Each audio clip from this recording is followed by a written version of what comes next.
নমস্কার দর্শক বন্ধুরা, রেস স্পোর্টসে আপনাদের সকলকে স্বাগত। আমরা এখন রয়েছি মোহনবাগানের টিম হোটেলে।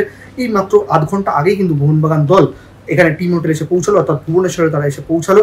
আজকে কিন্তু তারা সকালের ফ্লাইটে ভুবনেশ্বরে ফ্লাই করেছে, কারণ তার একটাই কারণ, আজকে বিকেলে কিন্তু সন্ধ্যে 6টার সময় মোহনবাগান দল এইখানে অনুশীলন করবে, যদিও সেটা ক্লোজ ডোর, কারণ ওপেন যে 15 মিনিট মিডিয়ার জন্য সেটা গতকালই মোহনবাগান দল কলকাতায় করে ফেলেছে। আজকে তারা এখানে এসেছে এবং এখানেই ক্লোজ ডোর অনুশীলন করবে ক্যাপিটাল ফুটবল এরিনাতে, এবং সেখানে কিন্তু পুরো একদম কারুরই ঢোকা নিষিদ্ধ, কারণ ফাইনাল যে গেম প্ল্যান সেটা কিন্তু আজকে হাবাস সাজাবেন।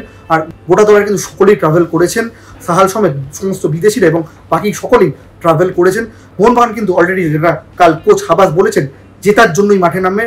90 মিনিটে তারা কিন্তু যে করে হোক এই ম্যাচটা জিতে মাঠ ছাড়তে চাইছে, যাতে ঘরের মাঠে অনেকটাই সুবিধাজনক জায়গায় থেকে মোহনবাগান দল সেকেন্ড লেগে সেমিফাইনালে নামতে পারে।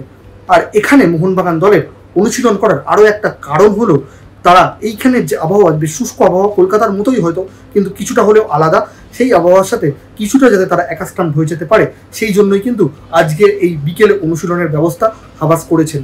ভুবনেশ্বর থেকে সৌরভ রায় এবং শুভম মণ্ডলের সঙ্গে আমি সৌম্যজিৎ দে, রেস স্পোর্টস।